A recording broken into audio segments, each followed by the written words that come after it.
lot of students that come that are retired that say, I would like to, and then normally they just want to audit a course.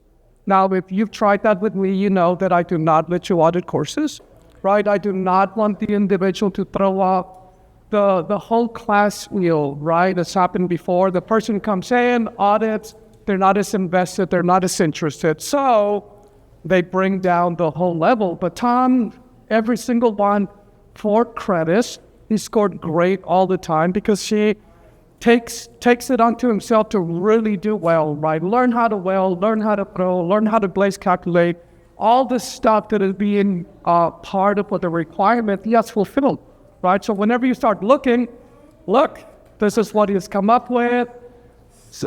Part of it, I don't know how old some of these pieces are, but he used to throw, he used to rack and fire, and then he's moved to sculpture. He's got some big pieces where in Greenfield and in CCSU here. That's one of the small pieces that came. But anyway, Tom, if anybody is interested in taking courses, if you're interested in auditing a course with me, I'm going to say no, but take it for great. You will learn, you will be invested, and here's a great example of something that can happen if you do that. So, Thomas. Thank you. Thank you. Well, he always has to talk about the F. I got all those A's. What happened to those? Everybody gets A's. Everybody gets A's. It's great inflation, right? Anyway, I really want to thank everybody for coming. This is very important to me. And as you look around, it represents a life's work in ceramics. And I was really very fortunate in having a career, medicine, which I really enjoyed. And then when I retired, I was lucky to turn my hobby into a new career. And it's because of the forward-looking stance that President Toro took in making this an age-friendly university. This means that people any age can take courses that are open to people for a very nominal fee.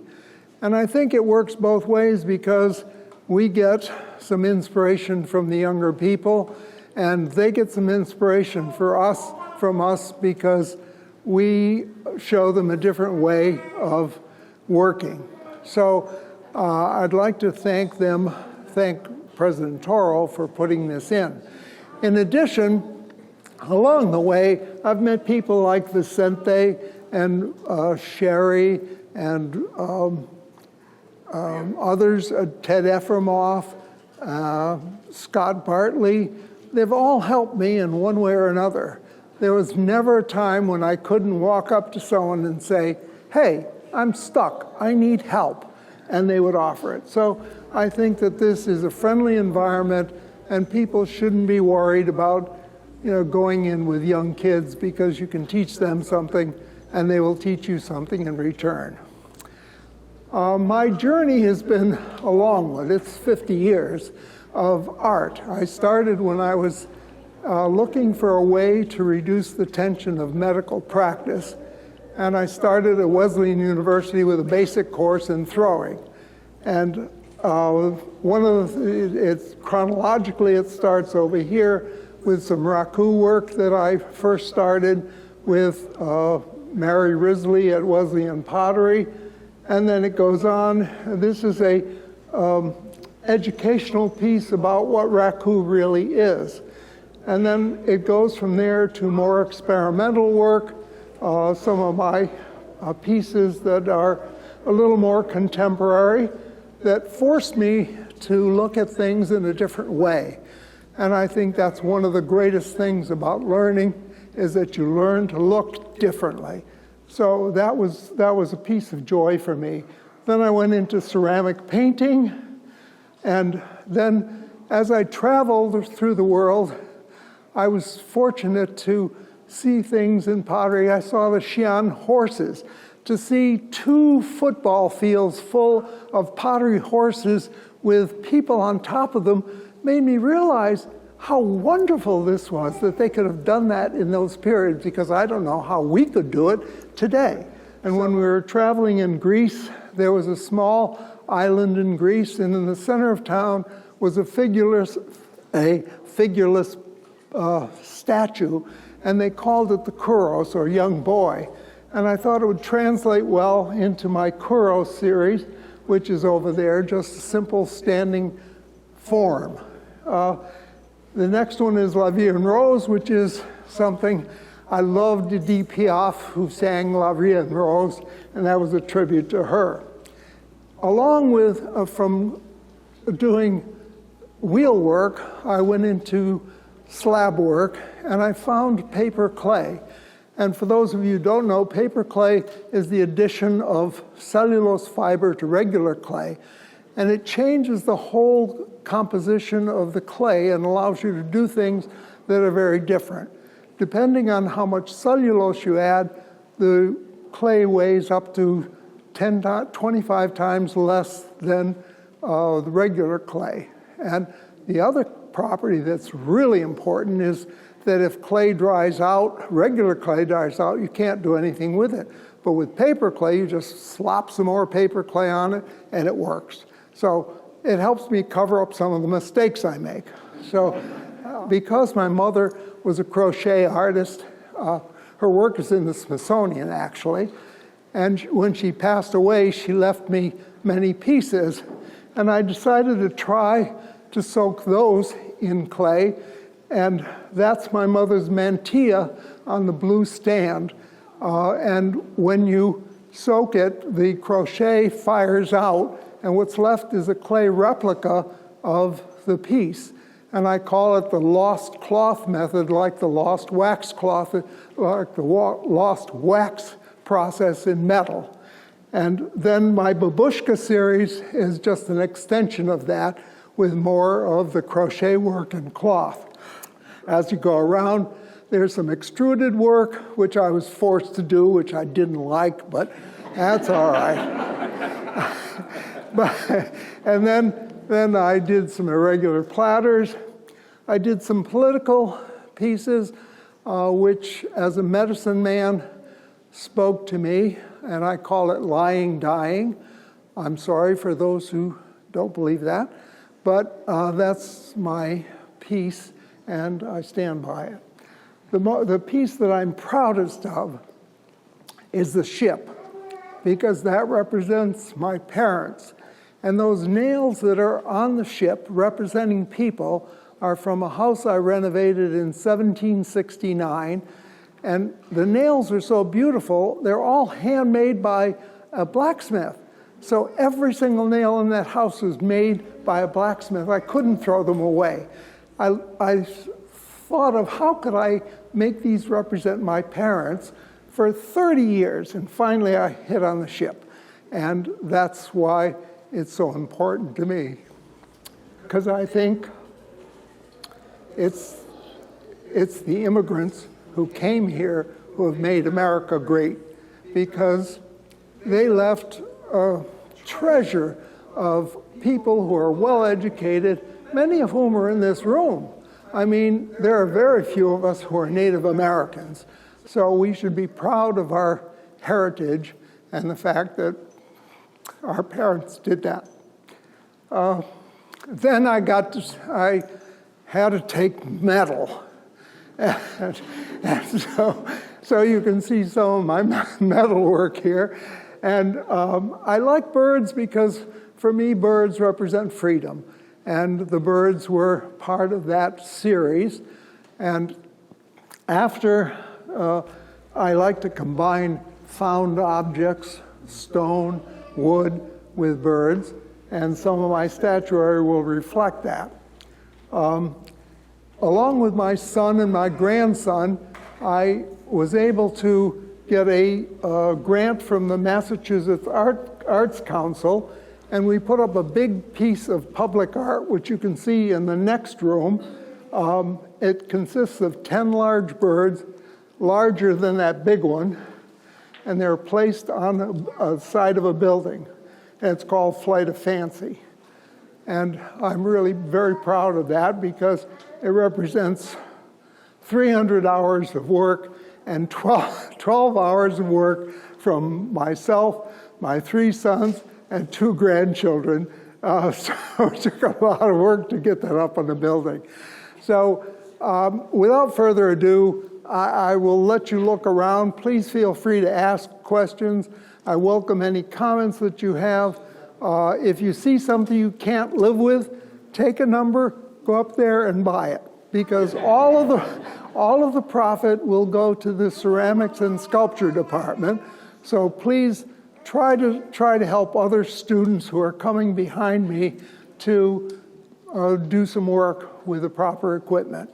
If you're like me and you don't even buy green bananas because you're not sure they will ripen, then just donate something to the school. So please feel free to pull your wallet out, put some bucks in the pot, and it would be much appreciated. Any questions? Sure. Just a brief comment. You did mention that you had been doing ceramics for 40 years.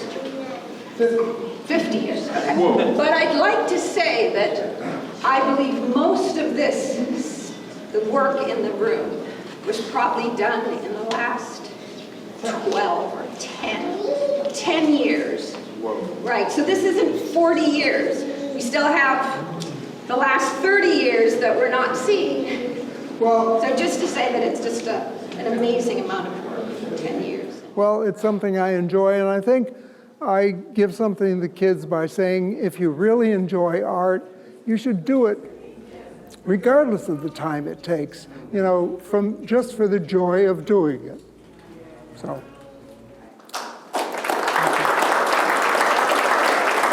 Thank you. Enjoy the show.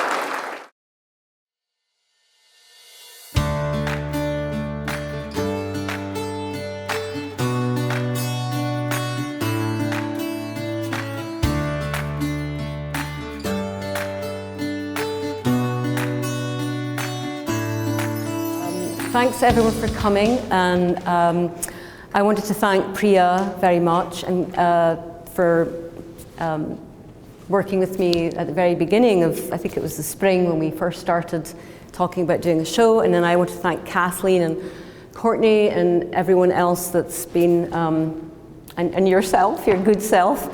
I was looking for where you'd gone, for just being so amenable and helpful when I was here doing the install. So I'm not going to talk for long because I know it's hard to be kept a captive audience.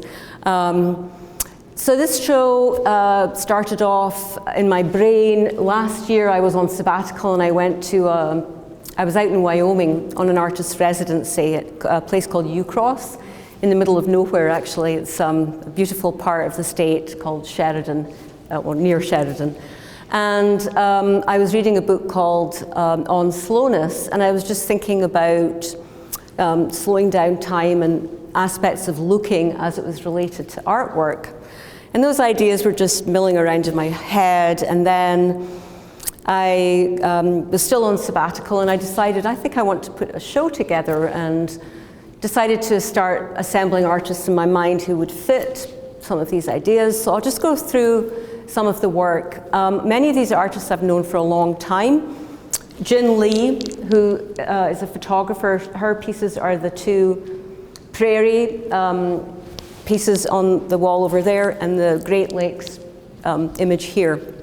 I'll move out of the way, which is an image of Lake Michigan. So she's a photographer who was born in South Korea, and her family emigrated to LA when she was a child, and she grew up in Los Angeles and has lived in the Midwest for a long time now, probably 35 years. And I met her at Illinois State University when I was teaching there.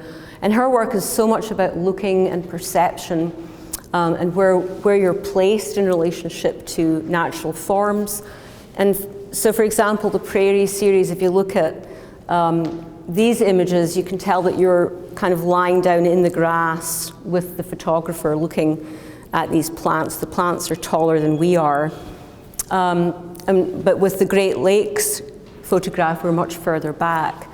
The series, the Prairie Grasses series, was a series where she photographed the prairie in Illinois over the span of an entire year.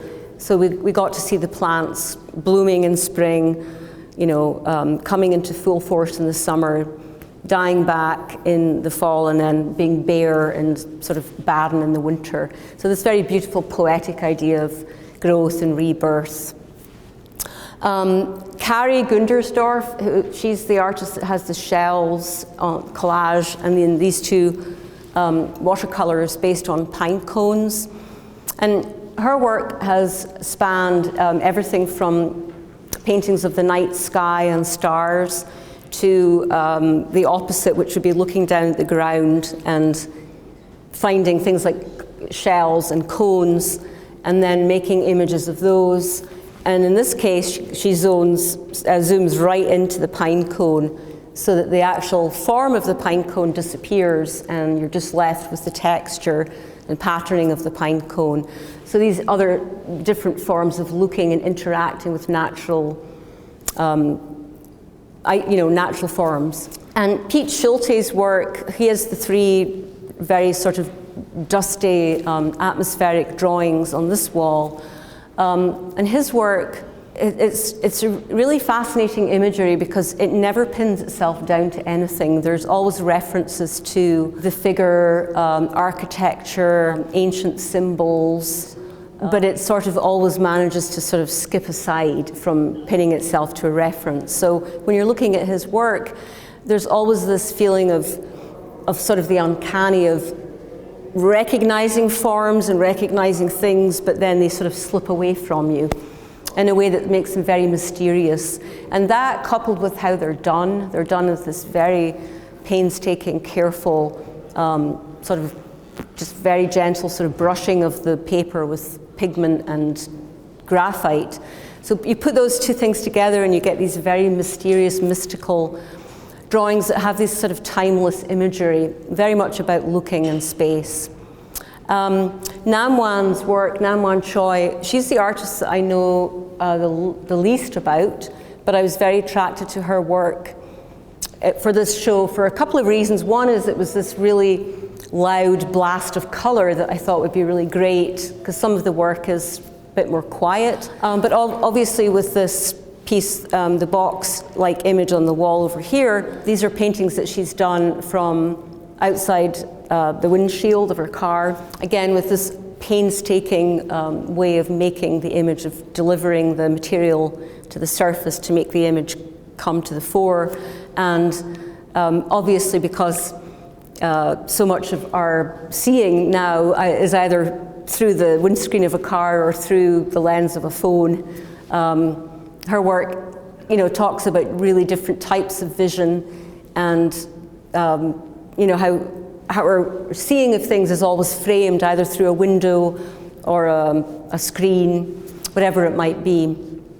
And then the only piece in the show that's really sculptural is the ball piece right over here, where she takes the sky imagery and wraps it around this spherical form that references a globe, references a planet, and I think really plays off very well with the two-dimensional image, but also the images by Bill Conger over here, which are these Tondo paintings that he interestingly has jutted out from the wall. And in my conversations with Bill over the years of doing these works, these are I think a year or so old, this series, Fleur de Mal, he was very interested in sort of pushing the boundaries of painting, wanting to work with paint and the surface of canvas, but by jutting the painting out closer to us and making them round, they're sort of questioning the sort of meaning of painting while still being painting.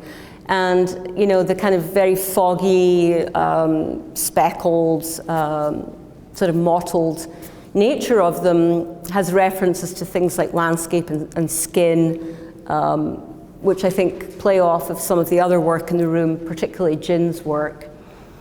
And then the last artist in the room is my colleague Young Min Moon, whose work goes from this piece here all the way to the bowing figure here.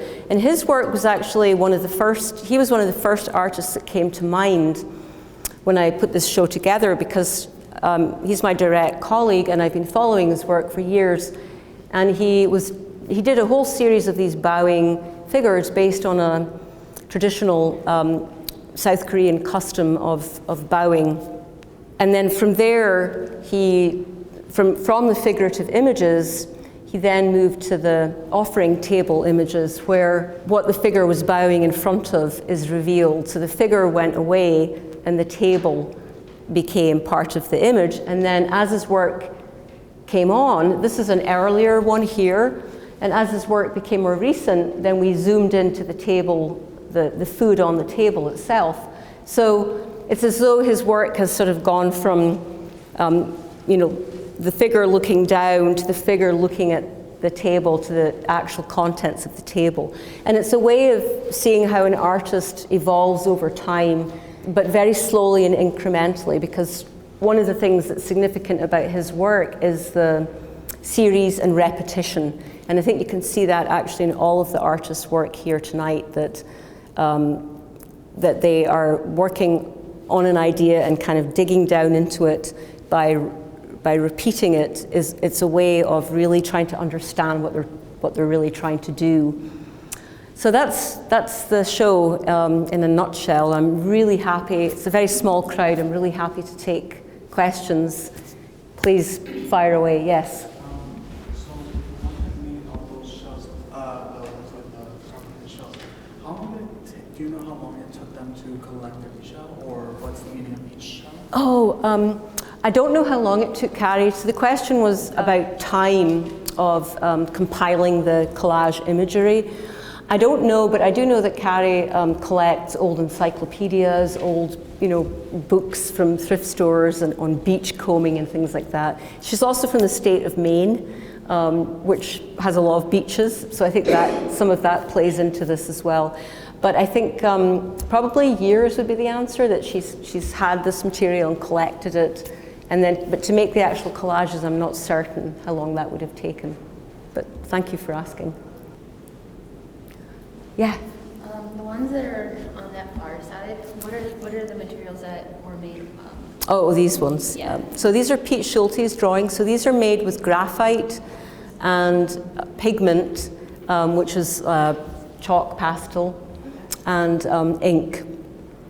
But it's, the way that he works is so meticulous that it's sort of, you can't really see. Yeah, I couldn't tell when I was right. Like, is it ink? Right, and that's what's so wonderful. One of the things that's so wonderful about them is that they sort of transcend their materials, because you can't really see how he. I've always often looked at his work and tried to see the pencil marks, and I can't see them. They're so sort of dusty and sooty and. Hi. Hi, I'm not certain you can answer this question, and it may be an odd question, but someone who's trying to learn to draw and observation, and the last two paintings, the canvas is crooked. So, I'm wondering what I myself would do in that situation. Was the canvas been crooked and we just observed it? But I think yes, because when you have a tall candle holder and then a wax candle, oftentimes they tilt. But I think another reason is that the other reason I'm saying that is that every single artist in this gallery knows what they're doing and controls everything. So it was intentional. I don't know what was the intention, but maybe it was a metaphor for, the candle being a light. Maybe there's a metaphor there that, the light isn't we can't trust it. We can't trust this light, that it's bending over, it's tilting. So that would be my guess, but I've never asked Youngmin directly. Great questions, everyone. Anything else? Oh yeah, hi. What kind of oil paint was used for the red on the tables over there? The color? Yes. I think alizarin crimson. but I'm not certain. Maybe alizarin crimson with Venetian red, maybe. I'm just saying that because, Very beautiful. yeah, it is very luminous. So I think I'll ask him that too, but I think probably alizarin crimson and Venetian red. Yeah. Hi. As a born and raised in South Korea, I'm very familiar with those rituals because this actually happened for now, for the Lunar New Year and as well as... Oh, it's right now? Yeah. Oh. So the color is exactly the same. Like we have The color of the table? Yeah, the table with this color, and then this place is somewhat different by different family, but I feel a shock. Oh my God, I'm familiar with this, but I have never seen any art depicting this kind of ritual. I'm so happy that you're here tonight. I'll tell him. I believe that, you might want to correct me if this is wrong, but Jesu, is that the name of the? Jesa is the ritual of the bowing. Yes. And is it also the name of the offering of the food? Yeah, It's all Jesa. All ritual is same. I see. Okay. I didn't want to say that earlier because I couldn't remember if it was Jessa or Jesso, but Jessa. Yeah. So I'll tell Young Min that you said that. Yeah. I was going to say that it is refreshing not to have titles, but more importantly, not to have numbers. I said no to the numbers. If you have numbers, then we kind of get fixated, well, this is a number to something, and where is the list? So it was really inviting just to be able to observe and really look at the work. Thanks for saying that. I had the choice, and I X'd the numbers. It's a little radical. Well, for the very same reason, and I'm also very opposed to large captions on walls, and because over the years I've looked at people looking at work, and what they do is they go up and read the caption, and then they take their phone out and take a picture of the image, and then they walk away. And so they're not really looking at the work. And I think in this setting where there's no captions, you have to confront the work. So I really appreciate you saying that. It was very intentional, yeah. Thank you very much for coming, everyone. Thank you.